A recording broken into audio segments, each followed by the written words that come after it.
Dans cette vidéo, je vais vous montrer mon aim routine que j'ai fait sur Valorant. Quand le jeu était sorti, j'avais joué 2 mois, ça m'avait permis de monter platine. Bon, là actuellement sur le jeu, je suis juste argent. Quand je suis revenu sur le jeu, ça m'avait classé bronze. Je suis montré argent sans trop de difficultés. La seule difficulté que j'ai eue, c'est quand j'étais bronze 3, j'ai mis un peu de temps à monter parce que je connaissais pas trop les maps Pearl, Split, Fracture. Du coup, quand on connaît pas les maps, c'est dur de prendre les bonnes décisions. En plus, on n'a pas de line-up. Mais bon, on va se concentrer sur le shoot. Donc moi, mon aim routine, c'est celle que vous voyez à l'écran. Tout simplement, je mets les bottes et en fait, je fais un classique, je les fais pas bouger. Mais par contre, je reste pas au niveau de la position par défaut. Je me mets dans le stand de tir et j'essaie un peu de bouger quand c'est possible ou des fois d'enchaîner sans bouger, de pas rester forcément statique. Et par contre, sur cette aim routine, vraiment l'application qui prime au-delà de la vitesse, parce qu'en fait l'application, si vous vraiment mettez de la rigueur pour l'avoir, après la vitesse viendra avec le temps. Et ça, c'est l'aim routine que je fais en général avant de faire une session de ranked. Quand je fais une session de ranked, je fais 3-4 games, pas plus, parce qu'après quand on joue trop, je trouve qu'on joue mal. Et je recommanderais cette aim routine en vrai. Moi, ça m'a servi pour monter platine, donc je pense que de bronze à platine ça va. Après, au-delà de platine, il faut peut-être des routines d'aim plus poussées. Mais en tout cas, celle-là, elle est vraiment bien. En plus, ça va vraiment vous entraîner le crosshair placement à le mettre au niveau de la tête de l'adversaire. Même si sur le jeu, il y a beaucoup de lignes, de décors qui vous donnent des repères pour savoir où est la tête des ennemis. Par exemple, les petits caissons, tout ça, vous voyez le trait, vous savez que c'est l'emplacement de la tête de l'ennemi. Surtout que sur le jeu, faut vraiment profiter du perspective advantage. Plus on est loin du mur, plus on a l'avantage qu'on apparaît tard dans l'écran adversaire et tôt pour le nôtre.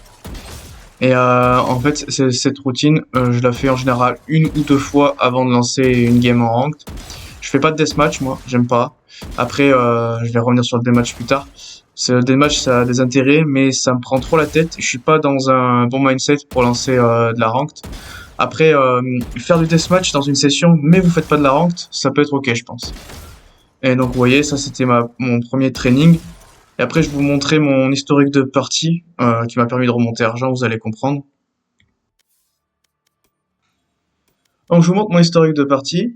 Même si Valorant est un jeu d'équipe, vos RR, si vous faites des bonnes parties, et quand vous perdez, si vous êtes en positif, vous allez perdre moins de RR quand vous perdez, et vous allez en gagner plus si vous êtes en positif quand vous gagnez.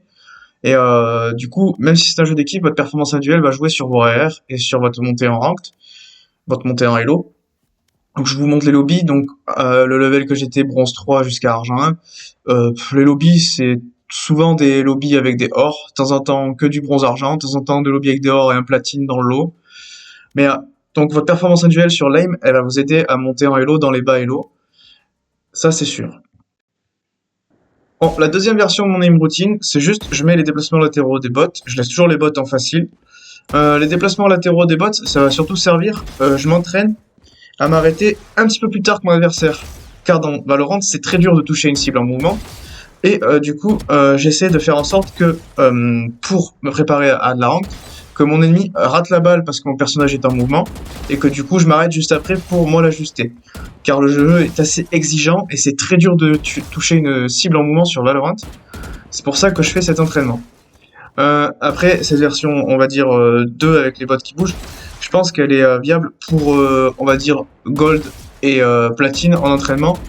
Et après, à partir de diamant et je pense au-dessus, il faut mettre en intermédiaire et tout ça au-dessus, il faut mettre en difficile les bots. Et après, je pense que si votre but est juste de grind le fer, le argent, le bronze, c'est les trois plus tirants du jeu. Le aim training, juste les bots qui bougent pas, je pense que c'est très bien, ça suffira largement. Moi, j'ai repris le jeu. Je vous dis, j'ai pas galéré à reprendre le grade argent. Je suis parti de bronze 1, je suis monté argent 1. La seule difficulté que j'ai eue, c'est qu'en étant en bronze 3, j'avais un peu du mal à faire des bonnes games parce que je connaissais pas les maps. Je tombais sur Split, Fracture, comment elle s'appelle? J'ai même pas le nom des maps en tête. Voilà, donc c'est pour vous dire, quand on connaît pas les cartes, on n'a pas ces line-up, on sait pas les potentiels spots des ennemis. Du coup, c'est chiant. Mais grâce juste à l'aim routine, j'ai un petit peu joué, j'ai repris argent 1. Après, je pense pas que je vais atteindre or de sitôt, vu qu'il y a bientôt Black Ops Zombie qui sort une nouvelle map. Du coup, forcément, je serai plus focus sur Black Ops. Et en plus, à côté, je joue à Assassin's Creed Shadow, qui est vraiment, je trouve, un bon jeu. C'est un bon jeu solo. Et du coup, je trouve que moi, les aim routines que je fais, elles sont pas mal pour les joueurs, je pense, jusqu'à platine. C'était le rang que j'avais quand j'étais sorti. En fait, ce qu'il y a, c'est qu'il y a tellement, je pense, de bons joueurs. Le peu de vidéos que j'ai vues, ils font des aim routines de malades mentaux. En fait, c'est des très bons joueurs. Mais j'ai pas vu d'aim routine de bas niveau, moyen niveau. Car le jeu est très dur à prendre en main. Il faut bien commencer par le bas niveau et le moyen niveau avant de faire les trucs de malades mentaux. Et du coup, moi, je trouve que mes aim routines sont mieux pour les joueurs jusqu'à or, voire platine. Après, c'est à vous de voir. C'est comme tout, ça se travaille. Après, le deathmatch, je vous recommande de faire du deathmatch si vous êtes motivé, mais uniquement quand vous faites pas de session rank derrière. Parce que le deathmatch, ça prend à la tête. Il y a des mecs qui se louent en deathmatch, ils sont pas là pour s'entraîner.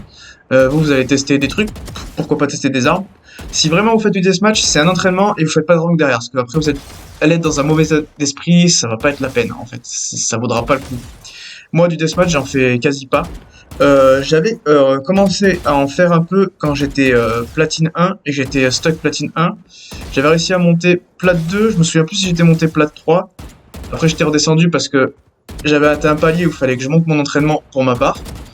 En tout cas, sur Valo, il faut toujours se remettre en question. On peut pas dire on est hard stuck à cause des alliés. En fait, on peut dire qu'on est slow stuck à cause des alliés. Si jamais on n'a pas des bons alliés, ben on va mettre du temps à monter. Mais votre niveau dépend vraiment de vous sur le long terme. Sur ce, j'espère que cette vidéo sur Valorant pour entraîner votre shoot vous aura plu et à une prochaine.